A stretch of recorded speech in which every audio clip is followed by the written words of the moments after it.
state of Washington and where it stands right now? Well, in terms of where Washington is, I'd say we're a good decade behind where Colorado is right now. If that gives you any idea. What we see here at the moment is an acceptance at the high school level throughout the state. It's part of the high school programs. It's in the high schools. And we're working our way in up in the state of Washington. We've always traditionally turned out some extremely good teams up there. Bellevue, Mercer Island, Issaquah, Bainbridge Island have been strong powerhouse teams. And what's happening is we're maturing and developing. We're starting to see other teams start to step up to a higher level. We're very young, and that's pretty much what I would say kind of talks about what Washington lacrosse is like. I know at Eastlake it's pay to play. Are these kids paying their own way to play at Woodinville? You bet. This is totally student-financed lacrosse playing in our state. We do have some access to some fields at some times, but right now even our practice time is paid for by the players.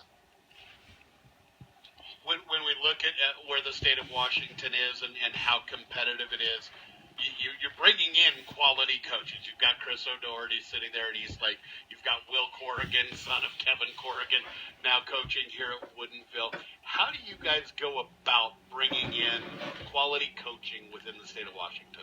Well, I'd say that one of the things that we looked at a while back was an article about West Islip back in New York. And what we decided was to follow a model where we would work on several things, and coaching development was obviously paramount to creating good programs. And that's not, by the way, just at the high school level, but that reaches down to middle school and even elementary school development. So you'll see that the programs up in our state that are succeeding and becoming very good, including Eastlake or Mercer Island, these programs all are running really strong junior programs, and through that we're developing some coaches. We've got at the 7-8 level Coach Mattingly, who's a Drexel player, coming out and playing, and we're starting to see that we're developing guys who are showing up in the hood, basically showing up in our area, and they have lacrosse backgrounds, but they're out there for Microsoft or Starbucks or Boeing, and we're snagging them and turning them into coaches.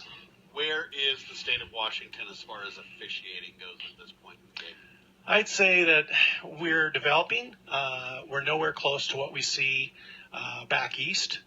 You go back to a tournament in Maryland and you see the command that officials have out on the field, and it's tremendous. I'd say we have a small pocket of very good referees running around in our state doing a great job, especially on the west side of the mountains.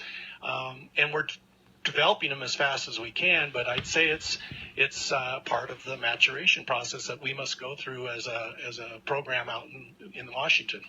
Only 2 seniors on this roster, loaded with young talent, most notably in Bailey and Ing on the defensive side of the ball.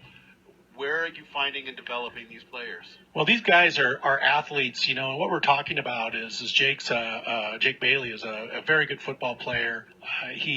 Andrew Ing plays basketball, and these guys have been playing lacrosse since they were very young. And so they're, multi-sport athletes who are bringing aspects that they have developed at other parts of, as student athletes to the lacrosse field. And I think that's probably one of the best and brightest spots about our program is you're seeing these kids who've been playing the sport for a lot of years, and they're not quitting other sports, and they're not quitting lacrosse. They're continuing to play multi-sport, and it makes a difference. It makes a difference. You make a trip out to Colorado like this. You play Grandview. You had your lunch handed to you by Grandview.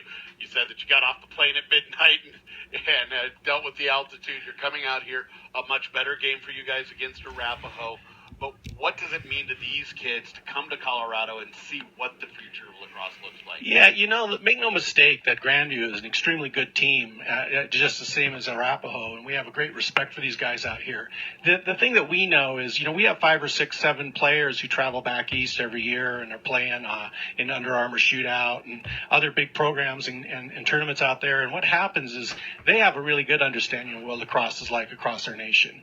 And what we don't have is we don't have that player 5 through 15 who really plays and is that invested in lacrosse. He's getting a chance to come out and go, oh, wow, and it's just, some of it's the pomp and circumstance and the culture of coming out here to Colorado, for instance, or going further back east and seeing the culture that how ingrained lacrosse is. And that's what we want in not just Woodinville, but throughout our state, is we want to bring that sort of culture and commitment to lacrosse.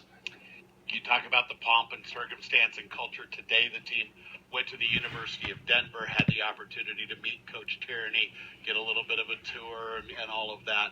What was that experience like? Not just for them, but for you. Yeah, actually, I didn't get a go on that. I was happily ensconced at Ben and Jerry's, I think, at that point. But I'll tell you what, I posted the pics up on social media, and I want everyone to know. And there's a lot of people listening back in the state of Washington tonight. It's one of those things where, getting to meet Coach at Denver. And Coach Bobsey, by the way, is a heck of a coach, and developing relationships, getting to play for these guys, getting to meet them, see, walk through locker rooms. It makes the sport accessible at a higher level. It makes these guys realize what's out in front of them. It's a great deal. A lot of the players out on the field for Woodinville have actually played for Coach Bobsey when he was doing 3D stuff. He's also been up in the Seattle area doing some work too. So it's that sort of access that really opens kids' minds to what's really out there. Outstanding. Gary, we sure appreciate you taking some time here at halftime. 10-4 our score, just about ready for the second half. We'll be back for the second half face-off right after this on the Laxworm Radio Network. Woo!